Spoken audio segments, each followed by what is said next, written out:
or good evening or good afternoon, to whichever time you choose to watch the podcast. But today I'm so excited to actually interview a young man who is a part of the community, and his name is Nathan Dye.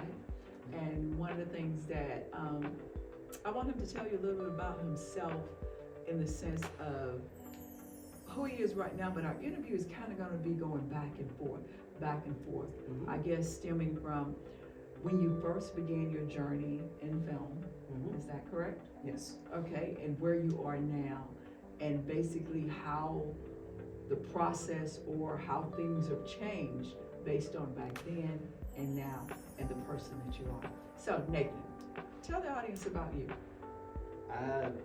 There's not much to say. I'm just a normal college student at Clayton State University. I went to Southern Crescent for a little while, Okay. graduated there, and I'm at Clayton State now, about to graduate soon. Okay, what's your program? I'm in the film program for Okay. bachelor's. Okay, so bachelor's degree in film. So if I'm understanding you correctly, you went from Southern Crescent, you got your associates there, Mm-hmm. and then you went on and you furthered your education at Clayton State. Mm-hmm. And now we're doing this project just based on what it is that you've seen the difference in the growth, and even probably some of the way things are done from back then and now. Okay, so having set the stage, we did that. We're gonna, the first question I have for you, where did you start and where are you now? Now that's big, so I want you to kind of lead us through where you started and where you go now. Alright, so ironically enough, when I wanted to start college with film, I was trying to be an actor. Oh, okay. But when I saw film, I didn't think film production. I thought it meant like, oh, film, act, look at a camera, say some lines. No. But then, at first I regretted it. But then as I started learning, I'm starting like, okay, this is actually pretty interesting, seeing what happens behind the scenes. Yeah, because as average citizens that just watch, we just see the finished product. So you're saying that it intrigued you to see what went on behind the scene before you seen the pretty picture. Mm-hmm. Okay, so talk to us, yeah. And during that time, I was also taking editing classes as part of my curriculum, and I said, why don't I try my hand at being a YouTuber for a bit? Oh, okay. So for a good year, maybe year and a half, I was my own camera person, director, and editor. And then I kind of fell flat off of that because something was going on YouTube that scared the mess out of me. And then I worked on some more projects for school and some other projects and such. And also I was a TikToker for a minute too. And again, I went back to being my own camera person, director, and editor. So let's stop right there for a minute. So being a YouTuber first, so that means you learned some things from that on that platform that dealt with editing, production, your filming, everything. You did everything. So you got in on the ground floor of learning how the things work in the back to make sure that it's okay in the front. And that was from the YouTube standpoint. Then I think you just said you went to TikTok. Okay, now is that very different? Doing the same, Well, the videos have to be shorter. Okay. You're a lot more on screen, Okay. and the camera's more narrow instead of wide. Oh, okay. Well, see, it's those little things that makes a difference, though. So, what I'm understanding you to say, what you're telling me right now, you can have a YouTube platform, you can have a TikTok platform, but there are some little things that make it different so that it will reach the audience the way the platform wants them to Yes. be seen. Okay. Yes. All right. So now, TikToker, bring me on. TikToker, yeah. Well, and then after that, I kind of retired from TikToking to focus solely on my education, especially after I got into Clayton State. Things were kind of a little more harder. And then it is up to where I am now. I am literally 1.5 semester away from graduating. Oh, now that's amazing. So I'm gonna go ahead and say congratulations, because I think you're gonna do it. But what I'm hearing you say is that that journey, it, while you were a TikToker or on YouTube and everything, that was okay, but as you went into the formal education part of it, things become a little bit more intense, so you have to settle down and focus just on the book work and the application of film at Clayton State. Sometimes I wish I could get paid for just being in college. I think we all do instead of having to pay to go. So again, so now, let me just bring it home for a minute. So the way things were back then, when you were, I'm gonna say when you were at Southern Crescent, and the way you are now at Clayton State, what are 3 things that you could tell me that's different? Well, the budget is bigger, the location is bigger, and there's more people that can help you out. Okay. Funnily enough though, the one thing that is the same is the amount of equipment we have that we use. Sometimes the budget is not very friendly for Clayton State. Yeah. Okay. Well, again, we are going to continue this interview. There are little shorts that we're doing just to make sure that people get a real good feel of what it takes, of who you are and who you were, who you are now, and then where you aspire to be. So I'm gonna kind of ask you this question. What made you do what you do back then? When you chose it back then, you alluded to it a little bit, saying that you came into it wanting to be an actor, but then you made some changes when you found out with the program. So what made you do what you do back then, other than just acting? Well, as I said, the work in the background started really to intrigue me, and the YouTube portion was partially because I wanted to try it out for myself. I was getting really into editing. I was like, I want to try it for myself. And another portion is I have my own people I got inspired by to give it a try. And although I do still want to try acting, I now know that I want to mainly focus on production as it is. Okay, well, so I'll give you like 15 minutes of fame for a minute, but then go back Yeah. to producing and doing all the things. So audience, you hear, you can do both. There are things that, if you have a little stardom in you, but one of the things that I realize that when you work behind the scenes, you can give better direction of what's going on in front of it. So I think that kind of gives us an idea of what made you want to do this back then. So now, let's bring it home. Why do you still want to keep doing it? I know you said it intrigued you, but elaborate on it a little bit for me. Well, I have learned that media is one of the most powerful forms of influence out there, right next to like politics and all that stuff. And I personally think that if I keep doing what I'm doing, I could probably do some good.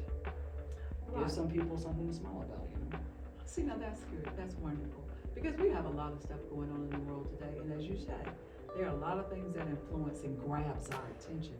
But if you can grab our attention with something good, something that makes you smile, I think that's worth investing. That's worth putting your time, your energy, and your money into.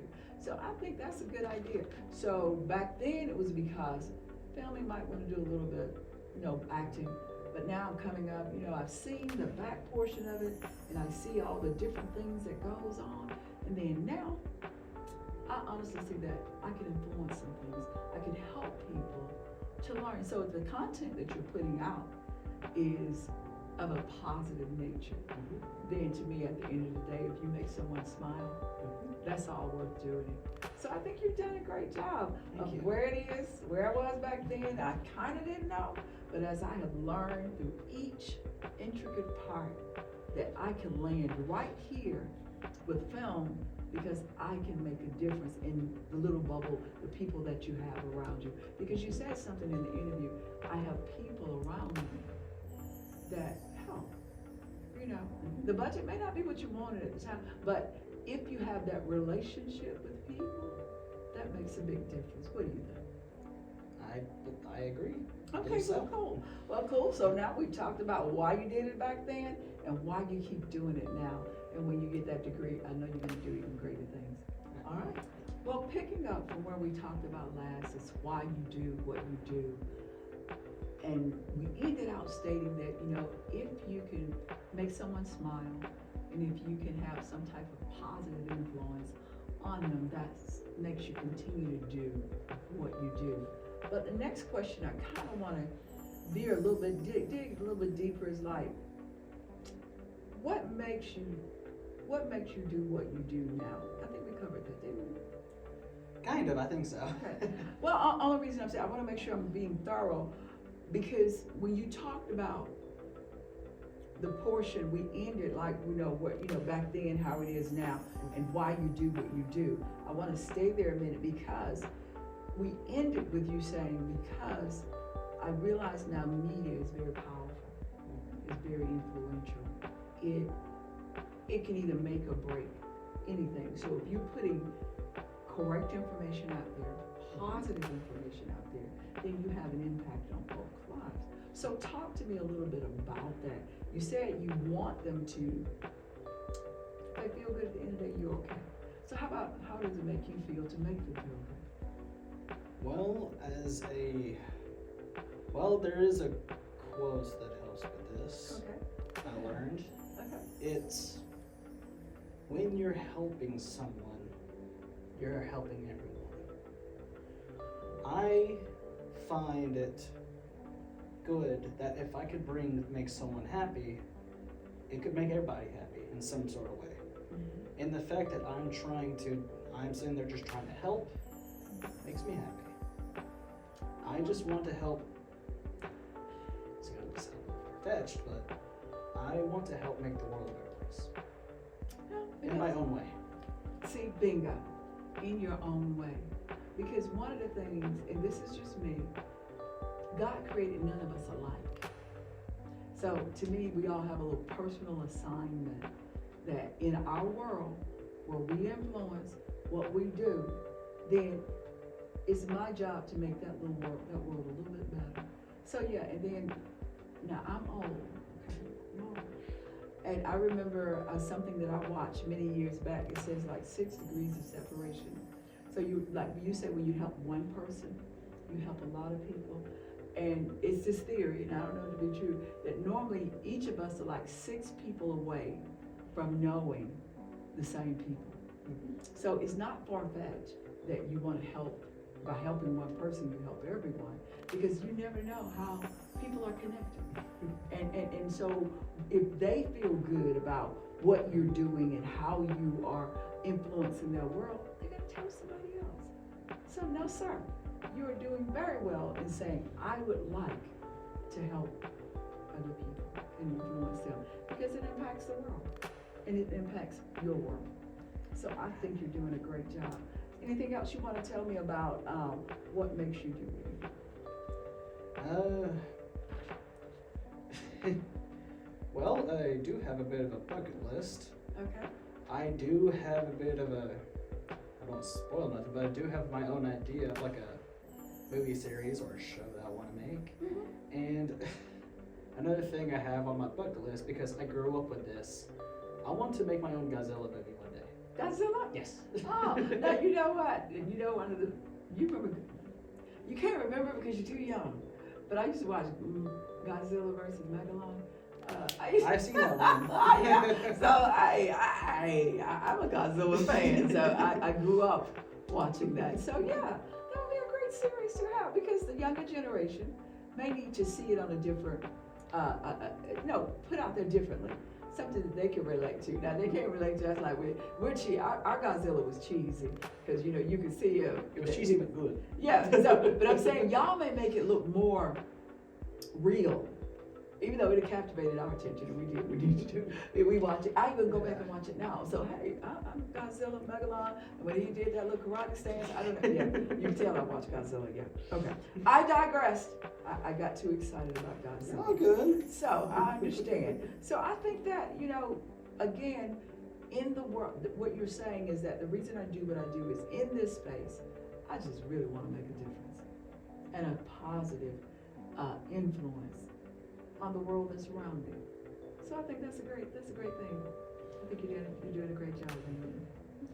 Well, Nathan, it seemed like you and I just having a good old time, just talking about things that, we finding out the generational gap is not so generational when it comes to Godzilla and things we like in entertainment.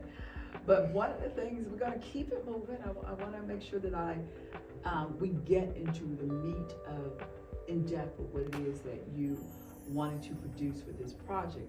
So I'm gonna ask you this, what have you learned that got you here today? What did you learn? What did you learn? What are some key factors that you've learned that got you to right here? Well, one big lesson I learned is that patience is a virtue. Mm-hmm. Hard work does not come easy, Mm-hmm. and it's not fast. Mm-hmm. That goes back to the first lesson. Third thing is, sometimes people will work with you, and sometimes you just have to do the work yourself. And the last part, I believe, always make sure you know how to handle every equipment and every software at hand. You don't have to be good at it, be amazing at all of it, but make sure you're able to handle it in case something goes awry. So those are some great lessons, because number one is that you understand that if you know every piece of equipment or software to be used, that when people don't want to work with you or don't have the time to work with you, it may take a minute, but you can get it done. And that in the integrity of your piece, the integrity of what it is that you wanted to produce, you know it'll be there. So those are some valuable lessons. There is one more. It goes back to the patience of virtue. Also have patience with the people you are working with. Sometimes people may not get it the first few times, but they will get it, and they will surprise you. Well, that's one of the things, people learn differently. And if you are working with someone working with you, take the time to learn their learning style. Number one, some people learn best by hands-on. Others learn best by listening. Some people learn best by just you speaking to me, telling me this.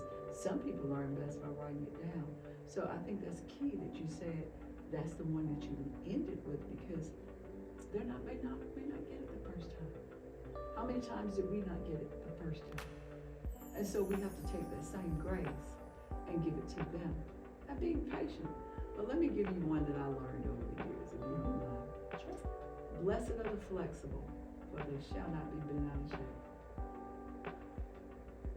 If you're flexible, you're pliable, then you ain't gonna get your blood pressure all crazy because it's not happening. It's just, I move differently. So yours with patience, it's a virtue. But while I'm being patient, I can be a little bit more flexible, because they may learn a little bit differently. And we all have the same goal. And here's the thing, if they don't wanna work with you, you don't want them on your project anyway. So I think that's amazing lessons that you learned and you can take forward. So you keep doing what you do, young man. I still think that you have a great future before you. All right? Well, Nathan, I think we've tackled some pretty intense, informative things about where you were then and where you are now. And I think you kind of got a handle on knowing that not only that you could put some of the things that you said first, the reason you got into this was basically you thought it was going to be acting, but then you realized, well, I can get behind the scene and I can learn some things. As a YouTuber, as a TikToker, you learn some things, the different platforms that are going on. Then also the lessons learned. You talked about being patient. You talked about that, sometimes people may not want to work with you. But then you also talked about the fact that knowing each piece of your equipment and software is very, very key. And then, of course, being patient with those that are around you. That's amazing. So now here's the biggie I'm going to ask you. What are you going to do next, young man? Well, I figured it would be a good time to try and get my foot in the door. Okay. Because film is a bit of a competitive industry. given how crazy some things are nowadays, Mhm. it'd be a good idea to try to get started early on. Mhm. Whether for when I graduate or if I don't, I'll still have something I can still work with. I have a short film that I am currently trying to write and work on, Mhm. and hopefully that will be a good first time. So, yeah. So, graduation. You're gonna graduate.